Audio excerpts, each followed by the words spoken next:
Once the design and dimensions are finalized in the modeling software, it's time to take the first step from digital fabrication into the physical world. Cut the design out using a vinyl cutter on a 1:1 scale. This sticker will be used to mask a piece of aluminum for etching the design, the cut lines, and even the holes that need to be drilled. Check the description for a link and watch the full video on using the vinyl cutter, weeding the sticker, and transferring the image.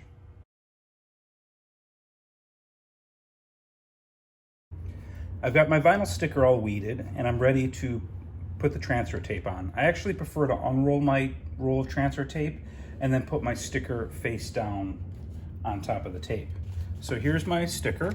I have the front of my piece of metal I'm going to etch, and then there's a line cut here, and then there's just a sheet for the back.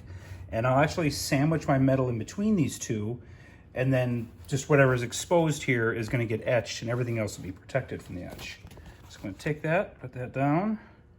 Not going to be super careful. Just make sure you get it all there we go, all on that tape. We don't want anything hanging over the edge, and if we do, just check it. That'll be just fine. And then you can go ahead and use,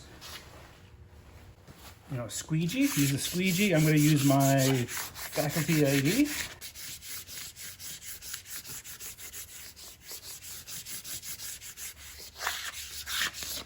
And you don't have to go crazy on this step. I actually prefer not to go too intense here because, quite frankly, I don't need it sticking really, really well to the transfer tape, just well enough to get it off of the waxy paper.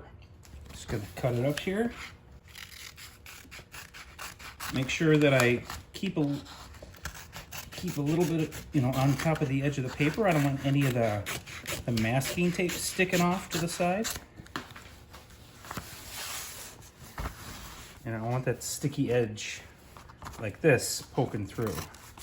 It'll catch and it'll tear your vinyl off. It'll open your sticker up and create a lot of problems. So just make sure there's nothing sticky on either side. This has got a little bit of that edge exposed. I'm just gonna come in here and cut that. And then here you can see our vinyl sticker. I'm just gonna squeegee that a little bit more. I don't really care if there's any air bubbles. It just has to be good enough to pull the vinyl off. Now I'm gonna cut that in half too. And I don't need to be very careful with this because on my piece of metal, I'm just gonna make sure it's somewhere on there. This is my outline of the piece that I'm gonna cut out. So I could use that factory edge down here and try to get that placed just right. But I'm gonna go ahead and cut that whole thing out all the way around and just file right up to that edge. You gotta be careful if you're trying to put that vinyl sticker on the edge of something. If you're off just a little bit, the whole thing can be crooked. So I'd like to use that as a cut line. For etching the aluminum, we're going to be using a combination of copper sulfate, salt, and water. Watch the full video on etching aluminum for all the safety and technical data. Finish the surface of your metal with whatever finish you want before you apply the sticker and etch. For bare metal or anodizing, consider sanding the surface to 200 to 400 grit or even a high polish. If you're powder coating, I recommend around 120 to 220 grit. Anything higher could prevent good adhesion. Anything lower could show through the powder. Whatever's not covered by the sticker will etch and oxidize to a dark gray to black color. Whatever's covered should remain untouched. It'll take anywhere from 5 to 45 minutes depending on the surface area and the desired depth. Follow all safety procedures, no shortcuts should be taken, but still have fun.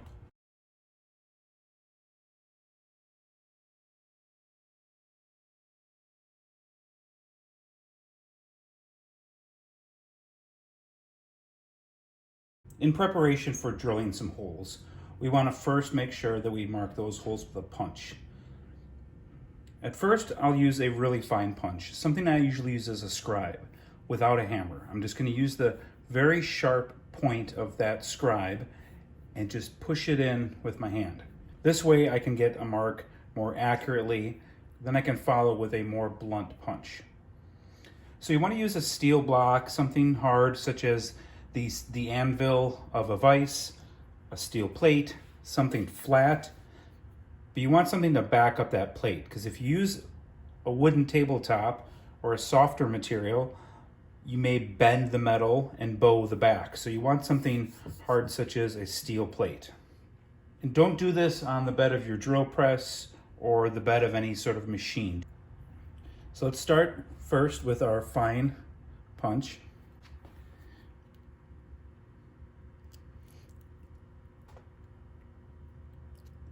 I'm simply going in by hand, pushing that in and trying to get a finer point.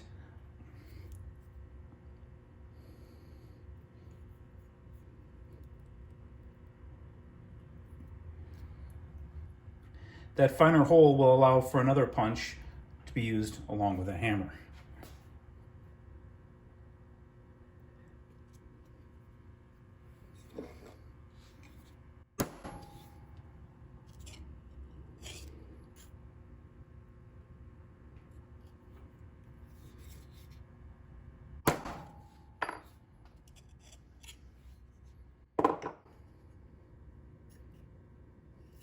And that's right on center. We have another piece of metal, our front plate, and that will also have small little holes etched where we can take our punch and make those same holes. And they should be lined up in the exact same place. They should be, but I don't trust it. So what I'm going to do is do the same thing. I'm going to punch. I'm going to drill a small hole, a really fine drill bit, and then I can clamp the two pieces together. I can drill. I can use these transfer punches. These transfer punches, if you notice the shape of the head, they fit in a certain diameter hole, and then they can find the center of that hole. So now that we have our centers punched, we can take it over the drill press and drill our first hole.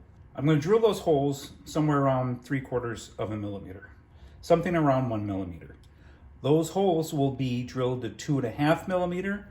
Those holes will then be tapped to an M3 3 mm hole thread. But I want to start small, get those drilled, line those up with my other plate, then I can drill those together. I can make sure those plates are perfectly aligned. And then when I put my material in between, I can use the transfer punches to mark that material. Make sure you're wearing your safety glasses, you're using a hammer and a punch, and you're using not a lot of force, but enough that if something chips out, it could come flying in your eye. So safety glasses are a must. You may decide to leave the vinyl on your piece to protect the surface. For cutting shapes out of your metal, called piercing, you'll also need to drill a small hole so you can insert a saw blade. Drill with a small pilot hole before aligning your pieces and stepping up to larger bits. For all safety and technical data, watch the full videos on using the jeweler saw, files, sandpaper, and the drill press.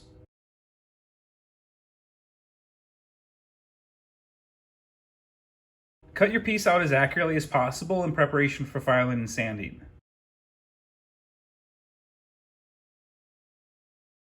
To pierce shapes, insert the top end of the saw blade through the bottom of the hole drilled in your piece. Sliding the piece all the way to the bottom of the saw, tighten down the blade.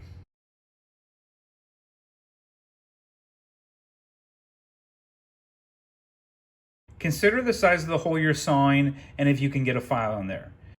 If not, saw as accurately as possible or reconsider the design. You can even use the side edge of the saw blade similar to how you would use a file.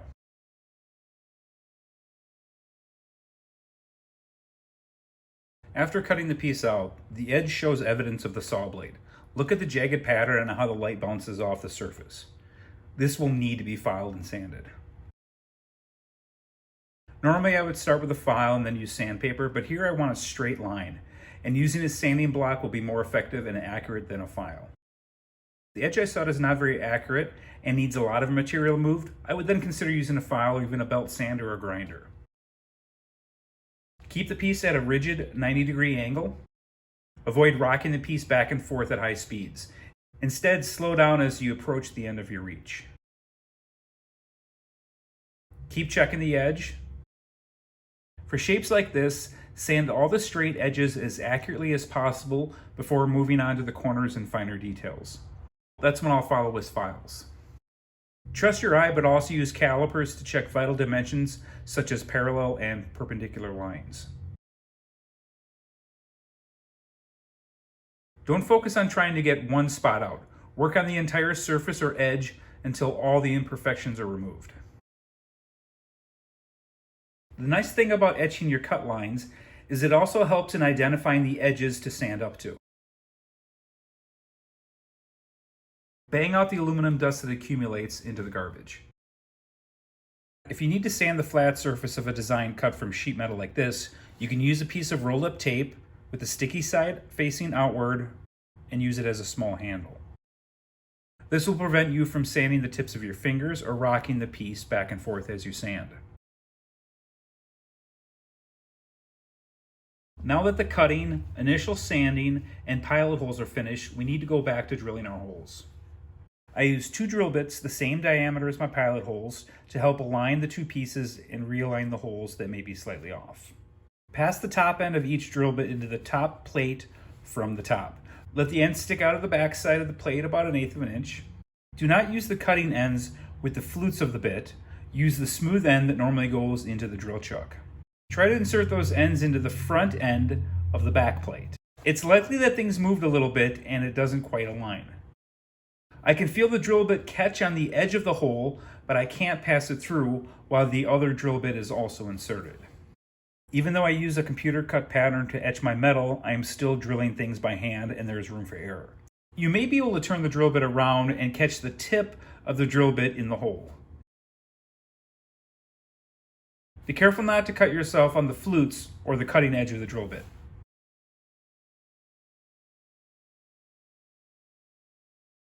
I'm going to use some masking tape to secure both pieces to each other while keeping the piece aligned and the bits in place.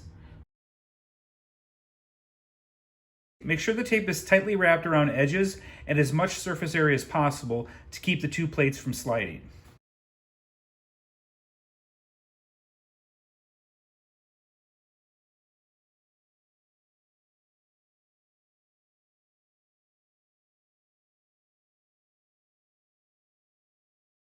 I'm going to step up my drill bits about 3 times so that I can slowly correct for any misalignments and prevent any further drifting of the drill bits.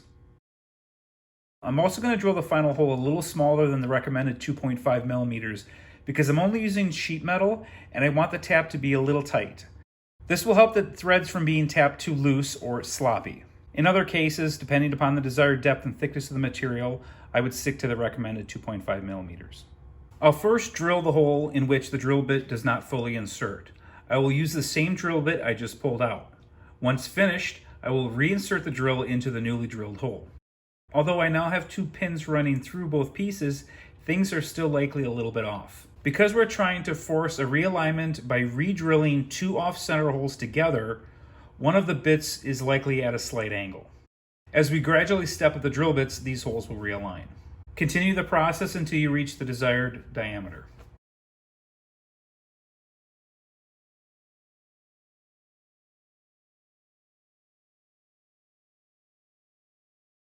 Now that a majority of the fabrication is complete, we need to return to finishing the edges of our piece.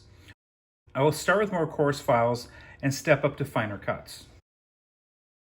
Work from both sides. Since my straight edges are already filed, I now have a guide for filing my corners.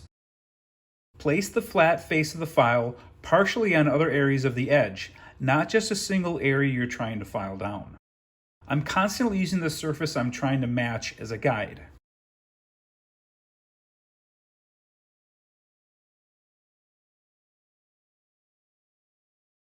You may need to flip the piece around to approach hard to reach areas from other angles.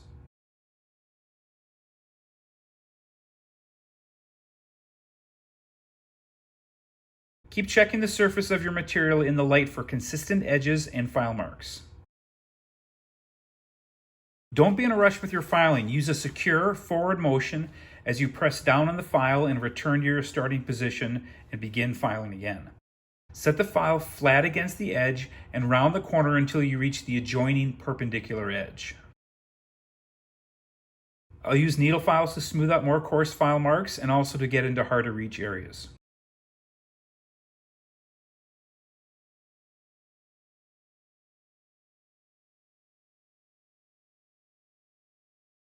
Constantly check the front and back of the piece to make sure that you're sanding and filing square edges.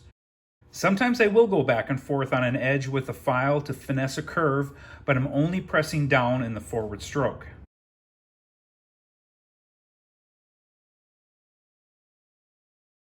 You may need to go back and readdress areas with a more coarse file or sandpaper if marks are too deep. Once finished, I'll follow with 220 grit sandpaper.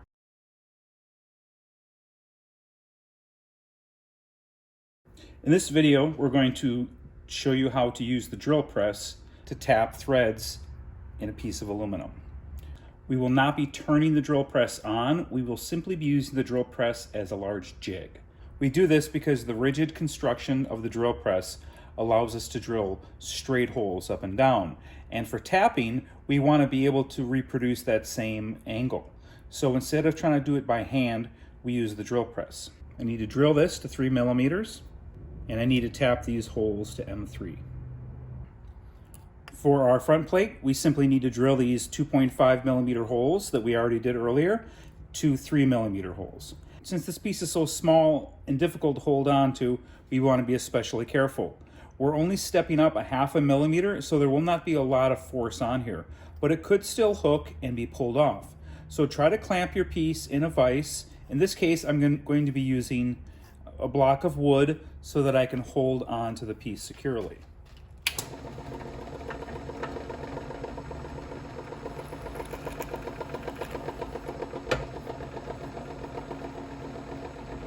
Take your time, do it slow. I prefer to hold on to my piece if I can. If it's not too small or too dangerous, I prefer to hold on to my piece and not clamp it down and let the drill press find that hole and it'll straighten that piece out, and then I hold it down. So if you watched me, I went kind of slow, and then once I got close, as soon as that tip of that drill bit hit that 2.5 millimeter hole, it kind of straightened out the piece and I was able to drill that hole. Now we want to use our drill press to tap some holes. We're not going to actually turn the drill press on, we're simply going to use it as a jig so that we can get very straight cut threads. We want to get as close as possible from our bit to our piece of metal. So let's start by taking our bit out and putting in our tap. Nothing different here. Take your piece out. When you put your tap in here, there are square edges. So you have to be very careful not to clamp those. And you also don't want to clamp the threads down here. Try to grab it down here, I would say about 1/8 of an inch from the threads or where the flutes are. And try to get it as close as possible, so open it up.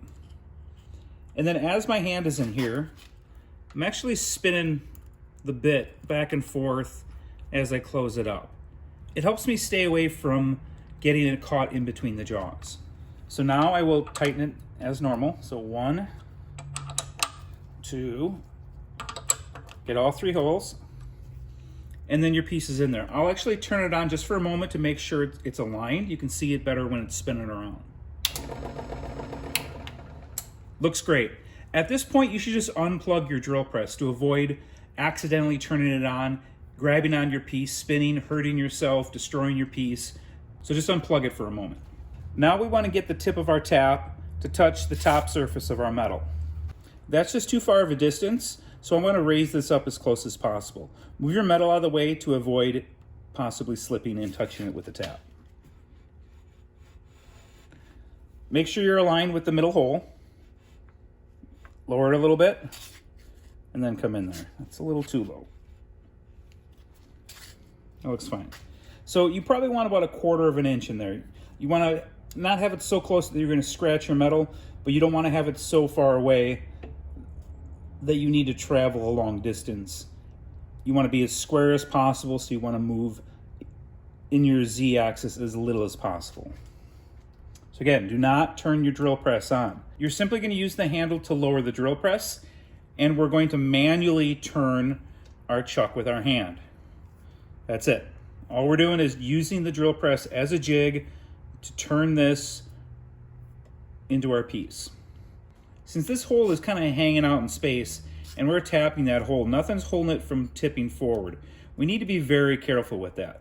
So I would suggest trying to span one of these other holes. We can use a piece of wood, but I prefer to stay on this flat surface so the piece doesn't move at all, so our tap holes stay as straight as possible. So I'm going to adjust the table.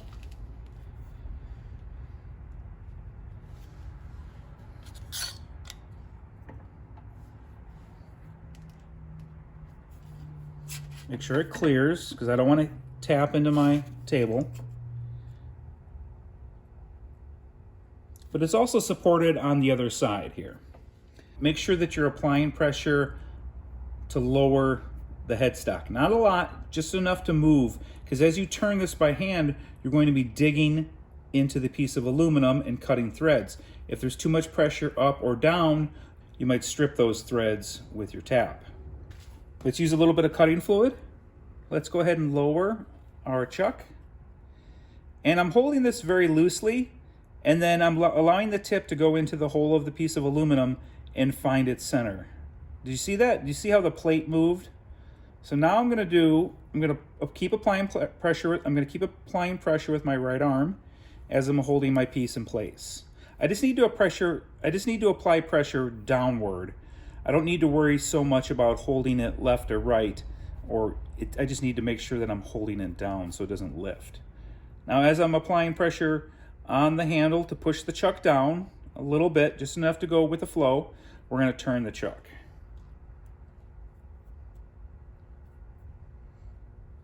And you'll feel it bite into the aluminum. So give it about a half a turn and turn back. Go a full turn, turn back, go about a half turn to a turn. I don't want to go too much back and forth like I normally would by hand, because trying to get the pressure on the headstock is a little more difficult than doing it by hand. So I'm risking moving forward a full turn or two before backing off, where normally if I did that by hand I would not. Okay, so I'm going to just give it a little bit more. I feel like that's in there. You might even feel the bottom if you can, and feel if the tip of that's coming through. So now I need to keep applying pressure down on the chuck with my handle while undoing the chuck, letting the chuck go up while keeping that tap in that hole.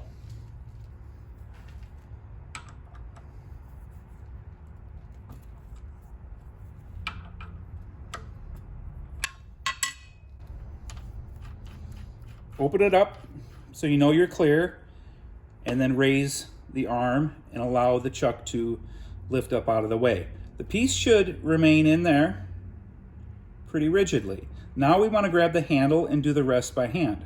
So I'm going to lower this to get it out of the way.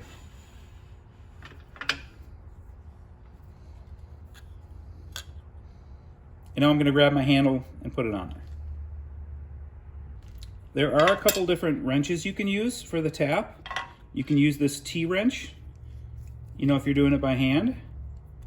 You can use this double handle wrench if you're doing it by hand as well. So we should maintain that straight trajectory.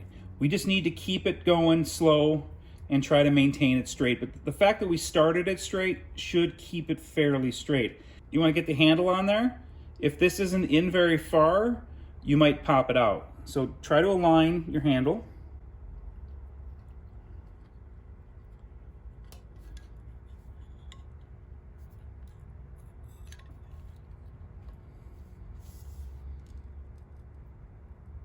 Give it a turn, go backward. Half a turn, go back. And I'm going to take my time. I can feel the pressure that I'm applying a lot better instead of using the drill press. I can feel how easy or how difficult the threads are to cut. It's a little more difficult to feel that through the drill press. So when I drilled this hole, I didn't drill a full 2.5 millimeters. It was about 2.3, whatever the imperial units are. I don't remember, whatever the fraction is. Let's take this off. Let's take a look. And that made its way mostly through. I'm gonna go just a little bit more, just to make sure we clear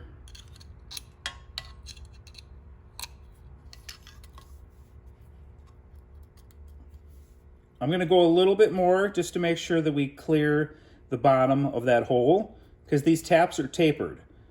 And you can, now I can feel it just, it's real easy. It's going by itself.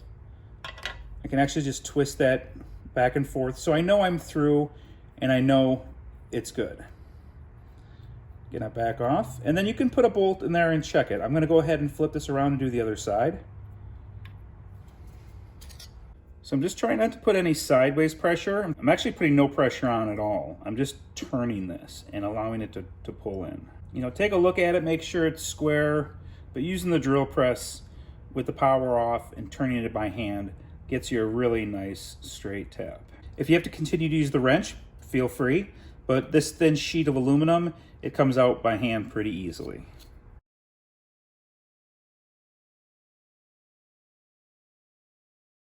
Here we have our two plates. The front plate of our business card holder has 3 millimeter holes drilled through. The back plate has 2.5 millimeter holes drilled through, and then we use a tap to cut threads in there. So it fits a 3 millimeter bolt. And clamped in between these two plates, we'll have a piece of material. It'll be a spacer that'll allow us to put our business cards on top of that. So the bolt will go through the front, through the spacer, and then thread in or turn into our back piece. We'll have a bolt sticking out the back, so we'll have to cut that off using a jeweler's saw.